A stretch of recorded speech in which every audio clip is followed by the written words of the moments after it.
Eh ben, bienvenue, bonjour à toutes et tous. Je vais commencer par un petit sondage parce que j'ai déjà fait cet atelier hier en fait. Et en fait, je ne savais pas trop qui j'avais en face de moi. Donc j'aurais bien aimé savoir alors déjà s'il y avait des étudiants, si vous pouvez lever la main. Ok, des gens qui sont en reconversion, peut-être. Ok, des gens en train de créer leur entreprise ou... Alors, en train de créer ou déjà créé? Déjà créé? Ah, il y en a moins déjà. Ok. Déjà, je vois un peu mieux. Bienvenue, je vais vous faire une présentation de la construction du prix de vente et de la marge commerciale. Alors en fait, il va y avoir beaucoup de rappels, de définitions, vous avez peut-être vu en cours pour certains, pour en fait, pour vous aider à vous lancer quand vous allez créer votre entreprise, quand vous allez définir votre produit, votre service. Donc ça va durer à peu près une demi-heure et puis après on aura un temps d'échange. Alors soit vous pouvez prendre le micro pour poser une question ou sinon voilà, hier il y a des gens qui sont venus me voir après si vous préférez qu'on discute sur un point en particulier ou votre cas à vous. Donc c'est parti. On commencera par un petit préambule que j'ai déjà bien attaqué. On rappelle de quelques notions financières. Voilà, donc des définitions qui sont indispensables pour être sûr qu'on parle bien tous de la même chose. Parce que malheureusement, c'est pas toujours le cas. On parlera du prix de revient, avec le taux horaire et le taux de marge, parce que sans prix de revient, pas de prix de vente. Donc on verra ensuite comment on passe du prix de revient au prix de vente. Et enfin, un petit point sur le contrôle et le suivi de l'activité une fois qu'elle est lancée. Donc le prix de vente, qu'est-ce que c'est? En fait, le prix de vente, c'est le prix qui va devoir vous permettre de couvrir vos charges, vos besoins en financement, et de dégager un résultat satisfaisant. Donc après, un résultat satisfaisant, chacun le détermine. Et après, l'approche, bien sûr, elle va être différente selon votre activité. Si vous vendez des produits avec un outil de production, si vous vendez des heures de production parce que vous faites de la prestation de service, ou si vous faites les deux, par exemple, vous vendez des voitures mais vous en réparez. Voilà, il y a vraiment des approches différentes et chaque cas est bien spécifique. Donc le juste prix, il va falloir le fixer en fonction de plusieurs critères. Votre marché, c'est indispensable. Beaucoup de gens en fait veulent se lancer sans avoir sondé le marché. C'est le meilleur moyen de ne pas y arriver parce que si vous n'avez pas de clientèle, si le marché est bouché, si vous ne savez pas comment y arriver, c'est compliqué. Donc il va falloir quand même appréhender votre marché, appréhender également la qualité de votre prestation et de votre offre. Et bien sûr, la concurrence. Donc, qu'est-ce qui se fait ailleurs? Et ensuite, les contraintes économiques de l'entreprise. Donc ça, c'est plutôt après vous, ce que vous êtes, ce que vous allez en faire. Donc avant tout ça, quelques notions financières. Parce que je suppose que pour les créateurs ici présents, ça va être des mots en fait que vous allez entendre quand vous allez préparer votre prévisionnel, quand vous allez aller voir les banques, quand vous allez aller voir la CCI, BPI, si vous voulez aller chercher des prêts d'honneur. Ce sont des termes que on va vous interroger dessus et malheureusement vous allez être bien obligé de les connaître à un minimum, même si en général vous êtes quand même accompagné par un expert comptable. Donc le bilan, qu'est-ce que c'est? Le bilan comptable et le compte de résultat, donc c'est ce qu'on appelle les comptes annuels de l'entreprise. Donc ce sont les deux éléments avec l'annexe comptable que vous allez déposer tous les ans au greffe. Donc le bilan, en fait, c'est la vision patrimoniale de l'entreprise. Donc vous allez le faire tous les ans et donc vous avez l'actif et le passif. Donc en fait, ce sont les ressources que vous avez mobilisées pour financer votre actif. Donc en général, vos investissements, vos stocks. Donc c'est plutôt une vision patrimoniale. Alors compte de résultat, c'est plutôt une vision qu'on a en fait à 12 mois. Où en fait, on va venir comparer les produits générés et les charges que vous avez consommées pour arriver au résultat net. Et donc le résultat, que vous ayez fait, on va dire une bonne ou une mauvaise année, donc ça sera un bénéfice ou un déficit.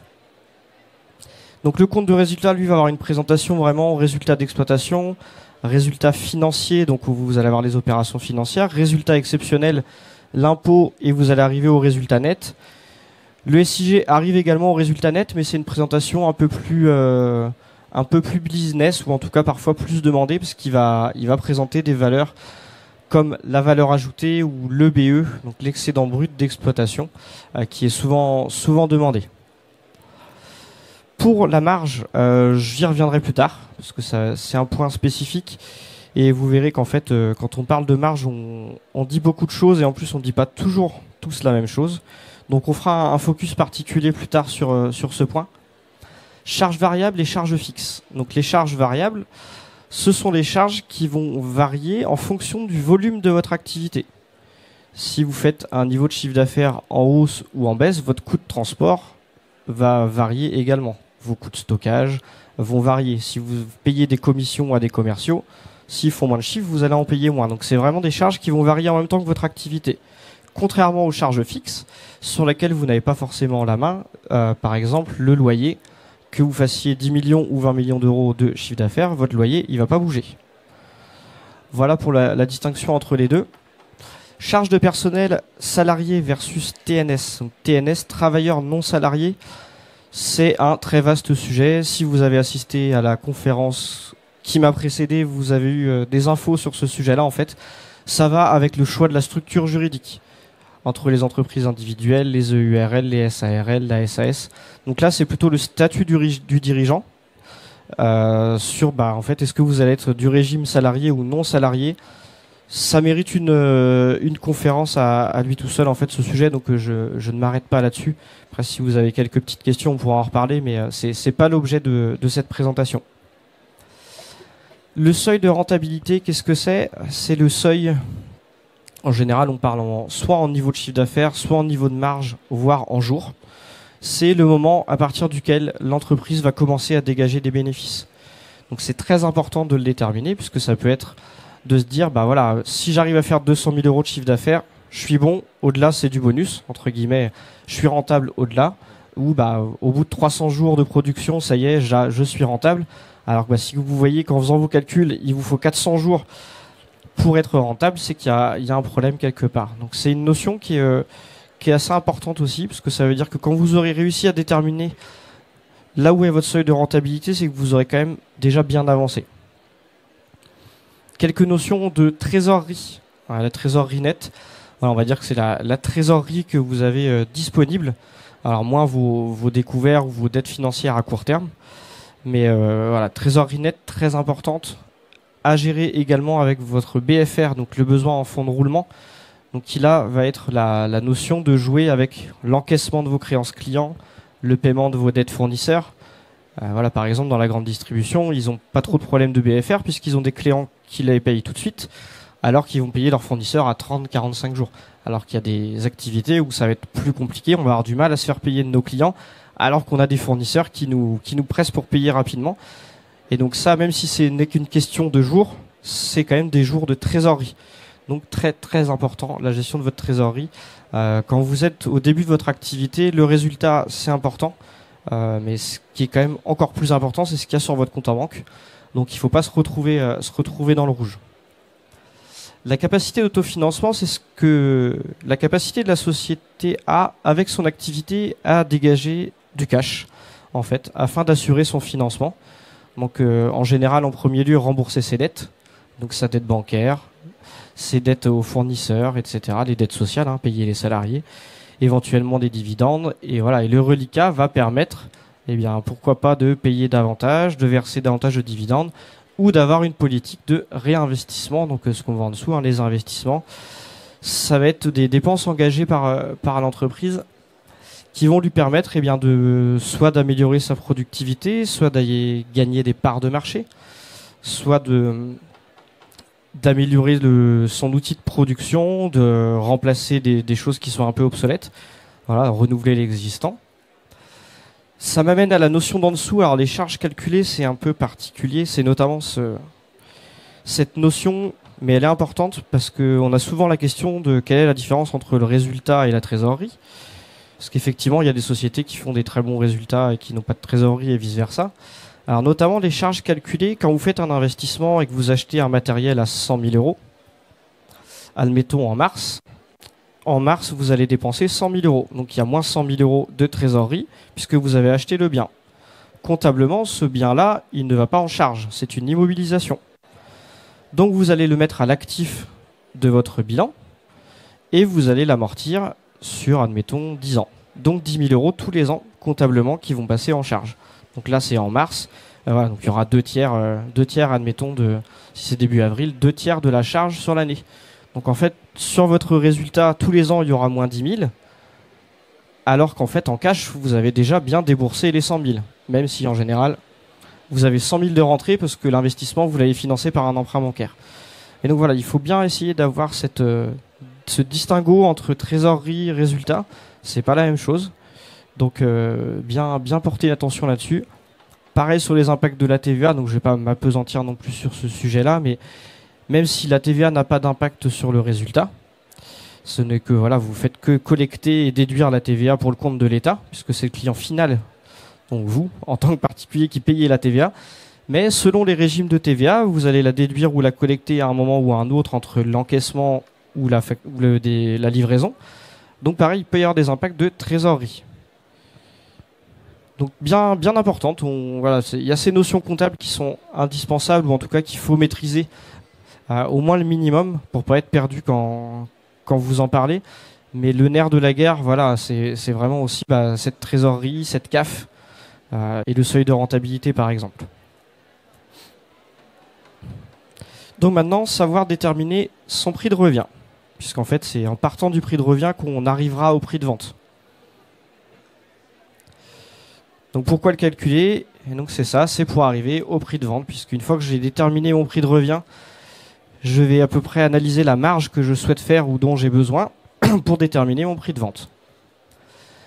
L'utilité de le maîtriser, j'ai envie de dire, c'est de toute façon indispensable. C'est comme ça que vous allez piloter votre entreprise en fait. C'est comme ça que vous allez gérer votre rentabilité.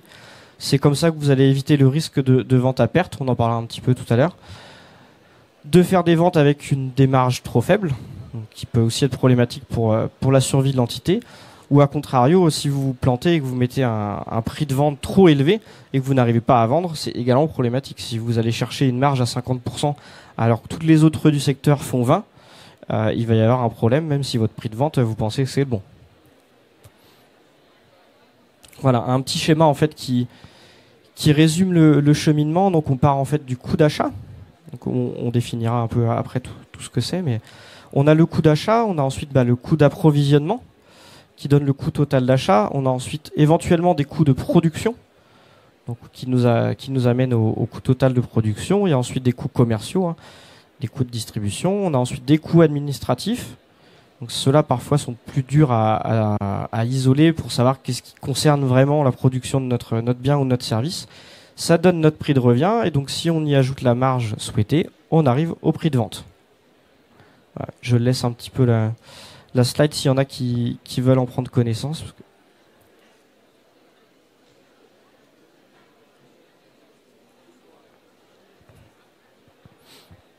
Donc, sachant que vous inquiétez pas, les ateliers sont disponibles en replay. Donc voilà, vous aurez le replay de ma présentation et donc le support également. Donc si on définit un peu les termes qui étaient utilisés dans la slide d'avant, donc dans le coût d'achat, voilà, on va retrouver les matières premières, les marchandises, les consommables, et les coûts d'approvisionnement qui en découlent. En coût de production, donc là on va avoir le temps machine, le temps homme, utilisé pour la production. Donc là on est plutôt dans la partie production de biens, pas encore trop prestation de services. Mais donc il y a le loyer, l'eau, l'électricité. Donc on voit notamment que ces 2 dernières années, ce sont des sujets qui étaient plutôt laissés de côté. Et là, voilà, quand on a vu les coûts d'électricité, c'est des questions qui sont revenues un peu sur la table. On a le coût de distribution. Donc là, ça va plutôt être la gestion, la logistique, les commandes, les stocks, comment je gère mes emballages, le conditionnement. Pareil, des fois, ce sont des choses qui sont un peu mises de côté, l'emballage ou des palettes ou des choses comme ça. Pareil, quand il y a eu la crise du Covid et que vous aviez les prix des containers qui avaient fait x9 ou x10, quand vous faisiez venir vos containers de Chine par exemple, et au final vous aviez votre coût de transport qui était plus élevé que votre coût matière, voilà, c'est des choses qu'il faut absolument avoir en tête. Et donc faut indispensable pour vous de maîtriser, on va dire, toute votre chaîne de production et que vous sachiez où sont les risques. Le coût de promotion, donc il y a là toute la charge de communication. Quel levier vous allez activer pour commercialiser vos biens, marketing, publicité, la promotion, Le coût administratif, donc là on est plutôt sur la partie back-office, donc le temps de gestion des commandes clients et la relation client. Donc là ce sont tous les services annexes, hein, la comptabilité, le credit management, donc pour les relances clients par exemple, l'encaissement, le SAV. Donc beaucoup de coûts également, hein, donc il ne faut pas l'oublier au moment de déterminer son prix de revient.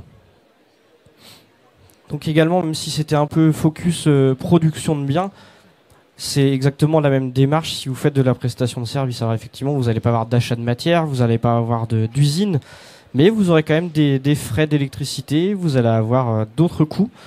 Donc il faut avoir en fait la même démarche et la même analyse, donc en cherchant un peu le coût horaire. Et donc on aura les mêmes frais de prospection, d'autres charges, peut-être plus de matériel informatique, d'abonnement au logiciel. Voilà, si vous faites du marketing, des choses comme ça. Si vous êtes architecte, vous allez avoir besoin d'ordinateurs puissants avec des logiciels qui coûtent cher. Donc voilà, c'est un peu toutes ces choses-là qu'il faut avoir en tête.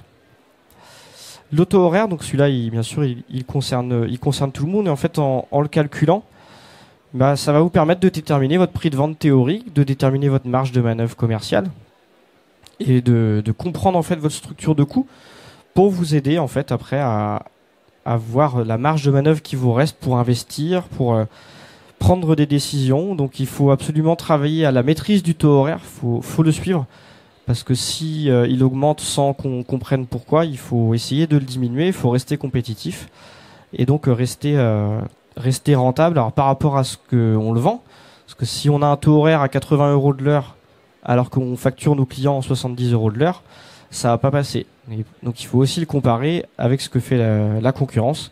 Parce que si vous êtes à un taux horaire vendu à 120 € et que toute la concurrence fait 80, pareil, vous allez avoir du mal à trouver des clients. Donc il suffit en fait pour cela de calculer l'ensemble de vos charges d'exploitation. Et cela, il va falloir le rationaliser par les heures de production. Donc les heures de production, ça va être assez simple pour les gens qui font que de la production. Là où il faut être attentif, c'est qu'il y a des heures improductives, donc il y a des heures où quand même les gens ne sont pas en train de produire, et notamment le dirigeant. Alors si le dirigeant, si vous faites de la prestation de service, est-ce que 100% de votre temps, si vous faites de la formation par exemple, vous n'allez pas être 100% de votre temps en train de faire de la formation. C'est parce que vous allez avoir une partie de développement commercial, il va y avoir du temps pour que vous-même vous formiez. Donc il va falloir en fait regarder tout ça, avoir des heures assez cohérentes pour déterminer votre taux horaire et ensuite un taux horaire de facturation qui soit également cohérent. Donc pour l'améliorer, là j'ai envie de dire c'est assez simple, hein.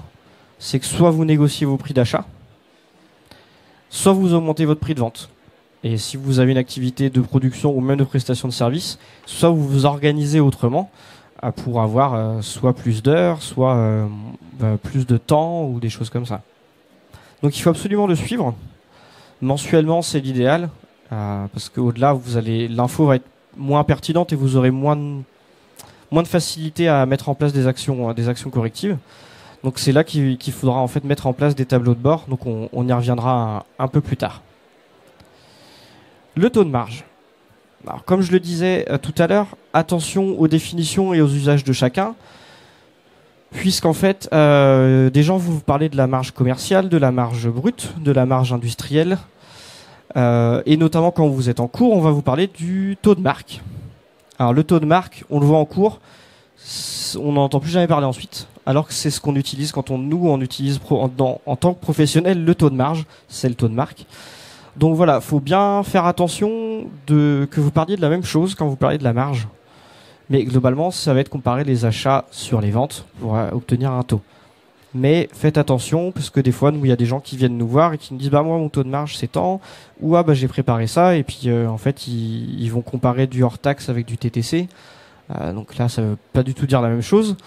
Donc voilà, je me suis rendu compte de ça tout simplement quand j'ai juste tapé définition marge et je suis retombé sur des cours où on me parle de taux de marque, et c'est vrai que la vraie définition c'est celle du taux de marque, mais si vous dites ça à un banquier ou à un expert comptable, il va vous dire que le taux de marque ça n'existe pas, en tout cas nous on ne l'utilise pas. C'est donc important, hein, c'est vraiment la marge, c'est ce qu'on a dit, hein, c'est ce que vous allez devoir déterminer pour, une fois que vous avez votre prix de revient, déterminer votre prix de vente. Donc il va permettre de mesurer la performance commerciale de votre entreprise. il va vous permettre de vous comparer vis-à-vis des entreprises de votre secteur, parce que généralement, sur la plupart des activités, alors sauf si vous êtes dans un métier de niche, vous allez avoir des données de secteur qui vont vous dire, voilà, dans la grande distrie, c'est tant de taux de marge, un garage, c'est tant de taux de marge, si vous faites du négoce de matériel, ça va être peut-être taux de marge, donc vous pouvez déjà vous positionner. Ça va vous permettre de déterminer la dégradation ou l'amélioration de la politique commerciale en œuvre. Parce que si vous suivez votre taux de marge régulièrement et si vous voyez qu'il commence à osciller vers haut, vers le bas, c'est qu'il y a peut-être des choses qui se sont passées. C'est quoi? C'est un commercial qui est plus performant, moins performant. Donc voilà, c'est en tout cas un indicateur qui permet d'orienter votre analyse que vous allez mener ensuite. Développer des produits vers ceux les plus rentables, si vous êtes multi-activité. Donc pareil, si vous faites de la formation à destination de particuliers parce que vous faites du coaching, mais que vous faites également de la formation à destination des services RH où vous allez aller former des cadres, je pense que la deuxième activité va être plus rentable. Mais si vous arrivez à être, on va dire, mieux ou meilleur dans votre démarche commerciale vis-à-vis des particuliers, peut-être que c'est ce métier-là que vous allez faire à 80% de votre temps. Donc, si vous faites votre analyse taux de marge par activité, vous allez peut-être prendre une décision qui sera, bon bah voilà, j'arrête telle ou telle activité parce que bah, c'est celle-là qui est assez rentable, ou en tout cas plus rentable que l'autre. Et donc, ça va vous permettre de déterminer le seuil de rentabilité. Donc, c'est ce qu'on disait tout à l'heure. Quel taux de marge dois-je atteindre pour que mon entreprise soit profitable?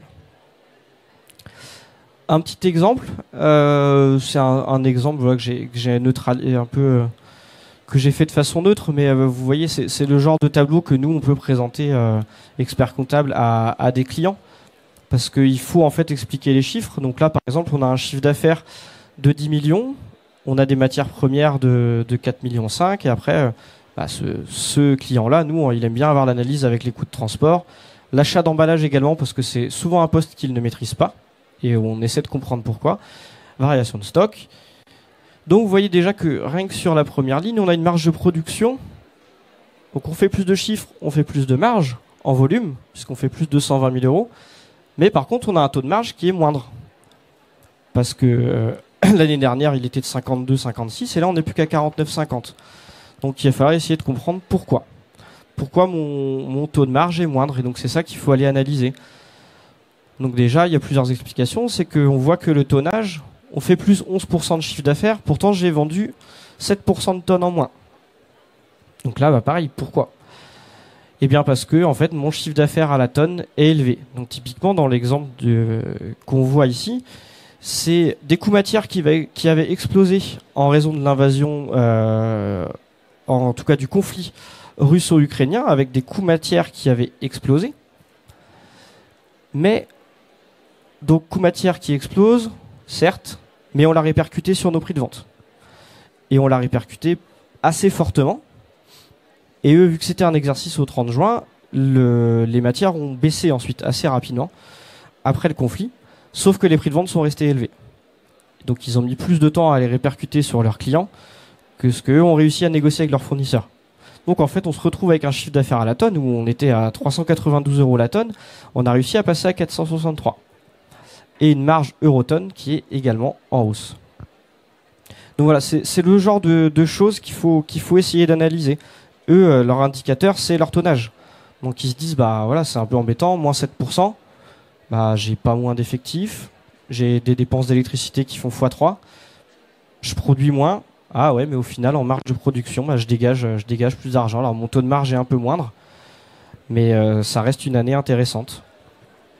Donc là, vous voyez, on leur avait présenté le chiffre d'affaires qui évolue, parce qu'il fait plus 1 million. Donc en effet, à année équivalente, on perd de l'argent parce qu'on fait moins de volume, mais on avait des prix qui ont tellement augmenté que ça nous a permis de compenser cet effet volume, et au final, on gagne du chiffre d'affaires. Le taux de marge, comment l'améliorer ? Alors il va y avoir plusieurs niveaux, on en a déjà parlé, mais donc négocier les prix d'achat. Donc encore faut-il avoir de la marge de manœuvre avec vos fournisseurs, ça va aussi dépendre de la nature de vos fournisseurs. Si votre fournisseur principal c'est Airbus, c'est pas évident de négocier. Si c'est beaucoup de petits fournisseurs avec qui vous entendez bien, ça peut être plus simple. Augmenter le prix de vente, Même chose, ça va dépendre beaucoup de vos clients. Donc à analyser aussi. Meilleure gestion des stocks. Donc là c'est pareil, hein, si vous avez un entrepôt de 4000 m² qui vous coûte 100 000 euros par an et vous en utilisez qu'un quart, voilà, il faut absolument s'interroger sur ça, sur l'amélioration de vos coûts logistiques, votre process de fabrication, parce que c'est là où vous allez pouvoir aller chercher des charges. Ou alors c'est peut-être se dire, bah, soit je déménage, soit bah non, ok j'y vais, pardon, j'augmente ma force commerciale et je fais en sorte que mon entrepôt il soit utilisé à fond. Donc il faut essayer de faire les deux, idéalement, dans un monde idéal. Comment fixer ses prix? Donc voilà, il n'y a pas que le prix de revient, c'est qu'ensuite il va falloir quand même faire une analyse de la demande. Hein, donc quand vous allez être en process de création, quand vous allez préparer votre prévisionnel, il y a toute cette partie business plan, hein, où il va falloir faire ce qu'on appelle du benchmark avec une analyse de la demande, de la concurrence, votre calcul du prix de revient, on en a déjà parlé, mais si votre prix de revient, voilà, vous y arrivez très bien, vous avez votre prix de vente et vous arrivez à un prix et qu'en fait, alors il n'y a pas de demande ou alors la demande elle est là, mais à un prix divisé par 2 parce que c'est ce que fait la concurrence, votre prix de revient il peut être cohérent, il ne sera pas cohérent au moment de le mettre en place. Parce que le consommateur a des critères de choix. Le prix, alors c'est pas toujours le premier, hein. C'est pas toujours le prix, parce que sinon personne n'achèterait l'iPhone. Donc c'est pas forcément ça, mais généralement il rentre quand même en ligne de compte. Mais il y a également la qualité en fait, hein, de conseil, du service, du produit, donc même de votre image de marque, hein. Des garanties, ça de plus en plus, hein, de ce que vous garantissez après la vente ou après votre prestation. Donc le service après-vente, des prestations sur site, est-ce qu'il y a un satisfait ou remboursé? Et gamme et choix de produits, donc là ça va plutôt être votre positionnement sur le marché. Comment vous vous positionnez? La notion de prix psychologique, donc ça c'est le prix minimum que les consommateurs sont prêts à payer, donc c'est le prix acceptable en fait. Le prix qu'ils sont prêts à payer spontanément, donc sans trop se poser de questions, on va dire, pour avoir accès à un produit. Donc ça va varier en fonction de l'image que le client a du produit. Donc là pareil, je reprends l'exemple de l'iPhone ou enfin voilà des grandes marques où des fois bah là le prix psychologique n'est plus très cohérent mais il est quand même là, ou alors de la connaissance qu'il a déjà du produit où là on va plutôt être sur la qualité intrinsèque, donc là sur des clients qui vont faire attention à ce qu'ils achètent, on le voit quand même de plus en plus.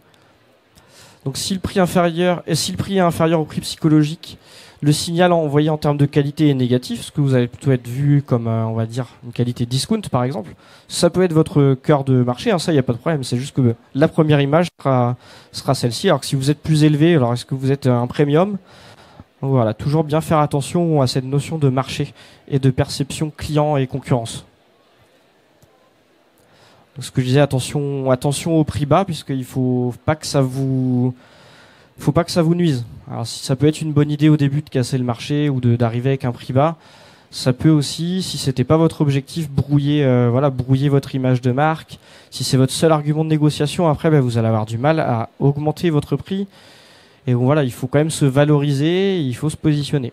Donc démarche importante de savoir où vous êtes par rapport aux autres. Et donc si c'est sur de la prestation de service, pareil, c'est quel est votre CV, hein, si vous faites de la formation, qu'est-ce que vous avez vous comme légitimité, qu'est-ce que vous avez comme main d'œuvre disponible, hein, qu'est-ce que vous avez comme diplôme, comme brevet, vraiment savoir où vous vous positionnez.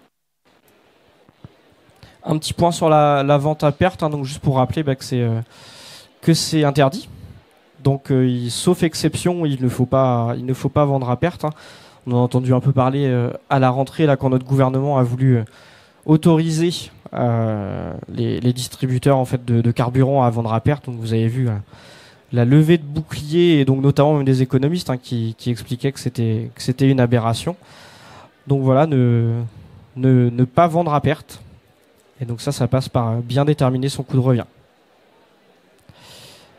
Contrôler et suivre son activité, parce qu'une fois que votre activité est lancée, que vous avez un prix de revient qui est plutôt fiable, parce que vous avez bien bossé sur votre taux de marge, sur votre horaire, et maintenant déterminer un prix de vente qui vous paraît cohérent. Vous vous êtes lancé, donc maintenant il va falloir contrôler et suivre votre activité via des tableaux de bord. Donc là, tableau de bord, donc il y a plein d'outils, hein, qui existent. C'est également le boulot d'un expert comptable, hein, de vous accompagner sur la mise en place d'un tableau de bord s'il le propose. Mais en fait, voilà, ça va vous permettre de mesurer la performance de votre entreprise dans le temps. Et l'avantage par rapport à ce qu'on disait, bilan, compte de résultat, c'est que là, vous allez avoir des informations et des indicateurs qui ressortent à court terme, voire très court terme, si vous suivez notamment votre trésorerie au quotidien. Voilà, c'est plutôt du très court terme. Donc l'idée, c'est surtout d'identifier en fait s'il y a des points forts ou des points faibles, de les identifier assez rapidement. Parce que s'il y a des points faibles, il va falloir corriger la source de ce point faible, et s'il y a des points forts, il va falloir appuyer dessus pour développer votre activité. Donc voilà un peu l'objectif, mettre en évidence les informations importantes qui ressortent de votre business, vous aider à votre prise de décision, mais voilà, dans une vision assez court terme, plutôt que d'attendre une fois que vous avez votre bilan et que votre société a déjà clôturé depuis 6 mois, vous êtes déjà dans votre exercice d'après.